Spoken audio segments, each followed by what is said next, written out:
अभी अगर टायर में ट्यूब में जोड़ के पास अगर पंचर हो जाता है, आपको पता चल रहा है जोड़ के पास पंचर लीक है, तो कंपनी का ट्यूब है, कंपनी का ट्यूब है, ये कंपनी का जोड़ है। ये देखिए पूरा ऐसे से बना होगा, ये सारा कंपनी का जोड़ है। अगर यहाँ से आकर नया ट्यूब है, अगर लीक हो गया, अगर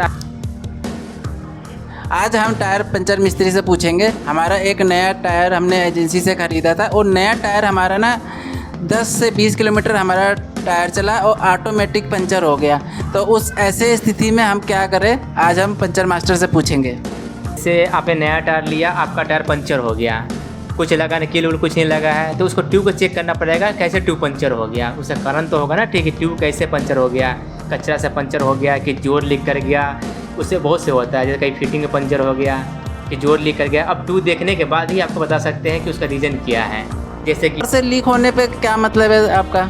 जैसे नया ट्यूब है, आपका नया टायर है, अगर पंचर अपने आप हो गया तो कई बार होता है कंपनी का जोड़ खुल जाता है, कंपनी का जोड़ खुल जाता है। अब आपका ट्यूब होगा, ट्यूब चेक करेंगे कैसा ट्यूब है क्या है, तो हम बता सकते हैं कि उसका रीज़न क्या हुआ, कैसे पंचर हुआ आपका, उसके बाद ही आपको मालूम चलेगा। ठीक है, ये जो ट्यूब में जोड़ होता है, कंपनी का ट्यूब होता है, जिससे टायर नया होता है उसका जोड़ होता है। कई बार जोड़ लीक हो जाता है, जोड़ लीक होने के बाद क्लेम भी हो जाता है अपना ट्यूब। जैसे कि ये ट्यूब है, देखिए ट्यूब है, नया ट्यूब है, ठीक है। जैसे आपने ट्यूब लिया तब इसको हम चेक करेंगे हवा भर के कैसे कहाँ पंचर हुआ, नहीं हुआ, कैसे हुआ पंचर। जैसे ये आपने ट्यूब लिया है, ये है कंपनी का जोड़, ये देखिए,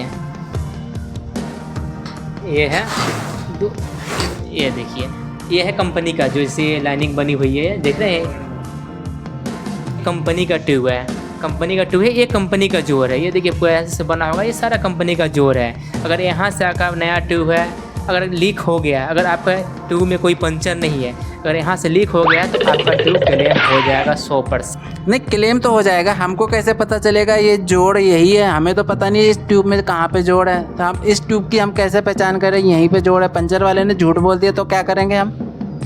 पंचर वाला ऐसे कैसे झूठ बोल देगा आपको, जब जोड़ आपको सामने दिख रहा है, जब बिल्कुल पहचान आपको दिखा रही है, जोड़ है, यहाँ पे जोड़ है, देखिए, फिर यहाँ पे जोड़ है, ये सारा जोड़ है, ये जोड़ दिया, यहाँ पे जोड़ दिया है, सारा जोड़ पे जोड़ ही है, ये आपका ट्यूब क्लेम हो जाएगा जोड़ का।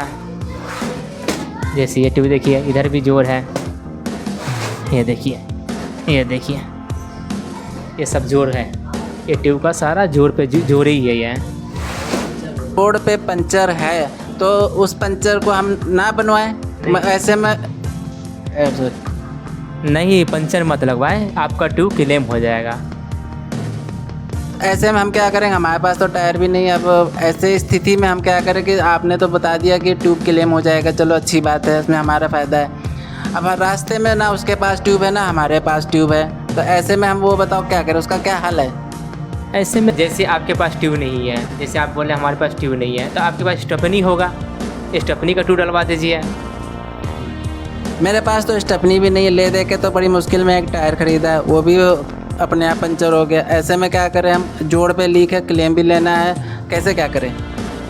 अगर आपके पास स्टेपनी भी नहीं है, ट्यूब भी नहीं है आपके पास, तो कोई पुराना सेकेंड हैंड ट्यूब लेकर डलवा लीजिए, कोई पुराना ट्यूब लेकर उसमें डलवा लीजिए, काम चलाने के लिए है, फिर अपना ट्यूब क्लेम करवा के आप नया ट्यूब डलवा लीजिए। अभी अगर टायर में ट्यूब में जोड़ के पास अगर पंचर हो जाता है, आपको पता चल रहा है जोड़ के पास पंचर लीक है, तो उस पंचर को बनवाना नहीं है, उसका क्या करना है, सेकेंड हैंड ट्यूब लेके आपने डाल लेना है और इस ट्यूब को ना क्लेम भेज दीजिएगा। और साथ ऐसा कहानी ना हो तो अच्छी तरह से समझ लो ये वीडियो में